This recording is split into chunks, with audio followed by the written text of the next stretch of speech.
Ayan, hello ulit mga ka-Antrep. Happy New Year po sa ating lahat. Welcome back again to our channel. Kumusta po kayo sa mga bago pa lang po sa channel na ito at hindi pa nakapag-subscribe? Pag-i-click naman po ang subscribe button at huwag nyo na rin pong kalimutan yung notification bell para ma-notify kayo sa mga susunod pa nating upload na video. At salamat po sa mga patuloy na sumusuporta dito sa ating channel. Ayan, sana ngayong 2025 ay tuloy-tuloy pa tayo at sana ay may mag-share na rin ng aking video. Pero marami pong salamat sa pag-like. At please, paki-like naman po kung magustuhan nyo po ang mga videong pinag-uusapan po natin dito. So, shout out muna kay Sir Pinoy Classico 8932. Hello sir, good evening. Happy New Year po sa inyo. At ang katanungan po dito ni Sir, comment niya, hello, bakit mo po tinanggal ang fertilizer business? So, ayun. Actually mga ka-Antrep, ang amin pong store doon sa main branch po, kasi naging branch po ito, yung main po namin na store before, ay ano po siya, parang motor parts business and accessories and the agri-supply ganon. So may mga fertilizer, may mga pang-spray, pesticide, fertilizer, yan mga abono na yan, may mga ano pa ba yun, 14-14, mga ganon po siya. So nung una po nung first year, second year, okay naman po siya since bago nga po, 'di ba? Kapag bago ka pa lang, medyo okay naman siya. Meron kami mga darak, meron kami mga feeds, ganon. Kaya lang po katagalan, medyo nahirapan na po ako nung dumadami na ang mga nakaka-appreciate ng aming business, medyo dumadami na yung mga customers doon sa pang-agri-supply kasi doon sa aming lugar talaga namang mga farmer ang karamihan ng mga tao or source of income nila or ang kanilang mga ikinabubuhay. So good thing po yun kasi diba nandiyan na yung mga customers, but the problem po talaga is ang hirap pong tumanggi sa mga nangungutang. Doon po ako nahirapan.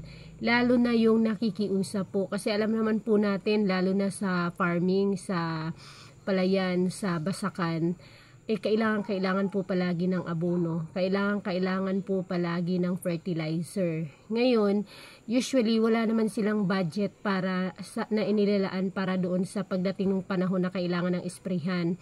Ang kanilang mga palay kailangan ng abunuhan, so pupunta sa akin, makikiusap na uutang ng ganito ganon. Sa fertilizer po, ano po kasi parang siya, malaki din yung puhunan niya pero maliit lang yung mga tubo doon. Halimbawa yung isang sakong ano ba yung dati, mga 14-14 o yung mga nakasakong abono, magkano lang po yung pinapatong doon? 150 pesos, may pamasahe pa yon. Plus kung uutangin pa, napakalaking hirap pagkatambay ng kapital. At ang tagal po ng bayaran kasi iaasa naman po ang pagbayad ng utang nila pag naka-harvest na po sila. So, 3 to 4 months ang hihintayin bago sila makapag-harvest. Ang pinakamasakit pa doon, what if po nung panahon ng harvest nila ay nag-failure or hindi pa nag-harvest is nabahaan, na-failure po or nagkaroon ng sakit ng mga palay tapos na-failure. Tapos wala ka pong masisingil doon sa iyong mga pinautang. Doon, yun po yung naging turning point po ng aming fertilizer agri-supply business na maitigil siya kasi may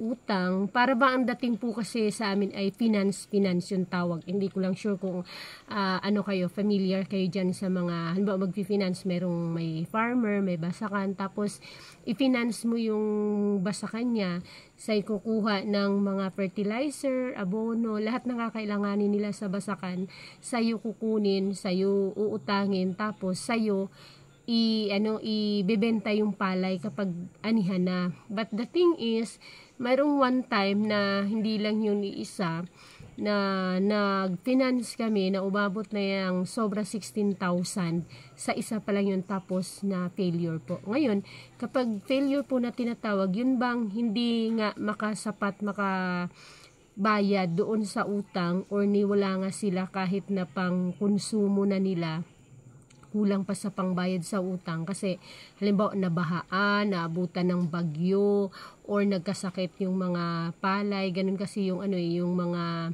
hindi inaasahang pangyayari sa basakan sa palayan.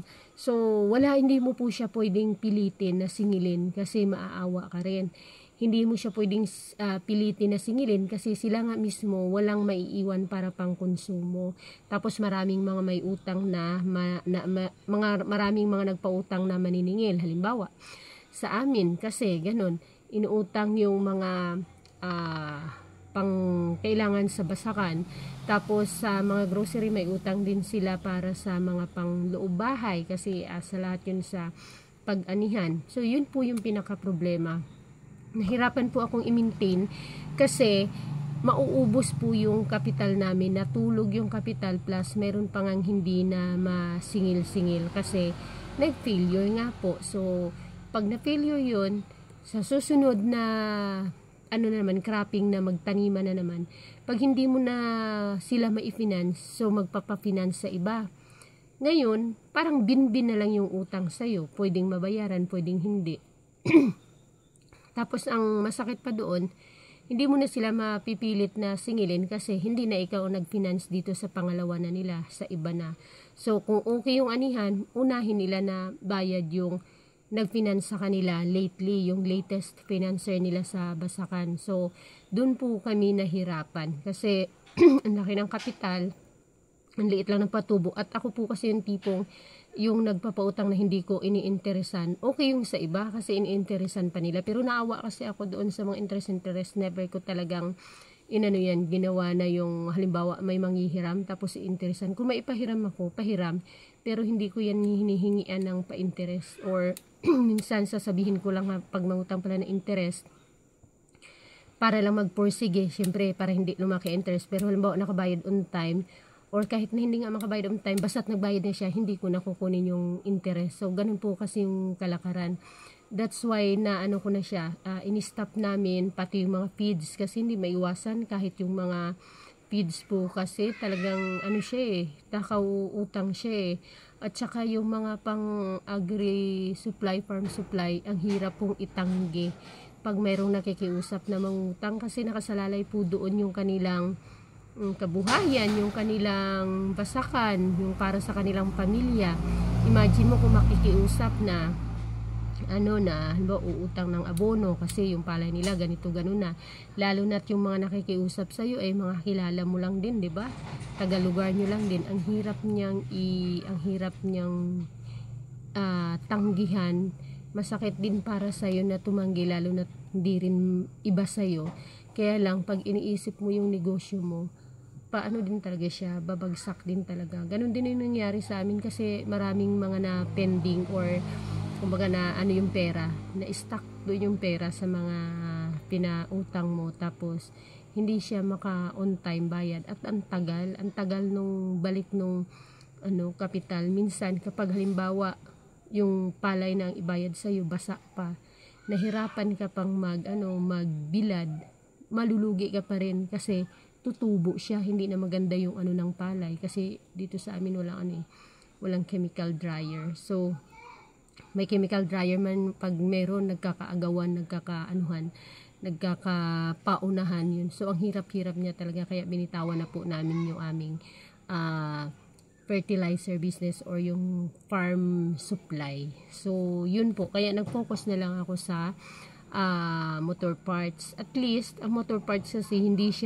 ko siya ma-consider na belong siya sa pinaka basic need ng pamilya. Kaya pwede akong tumanggi sa mangutang kasi hindi naman magugutom yung family kung hindi mo mapautang ng pyesa ng motor kasi hindi naman siya may kinalaman sa kumbaga sa basic ng pangpamilya. Kung halimbawa hindi makatakbo ang motor, okay lang naman yan, wala namang problema, pwedeng maglakad or hindi talaga siya makaapekto doon sa sa status ng na makakain yung pamilya kung matanggihan sila sa mga pyesa. Hindi kagaya sa fertilizer, nakasalalay doon yung pampaaral kasi kabuhayan po yun, kabuhayan ng isang pamilya.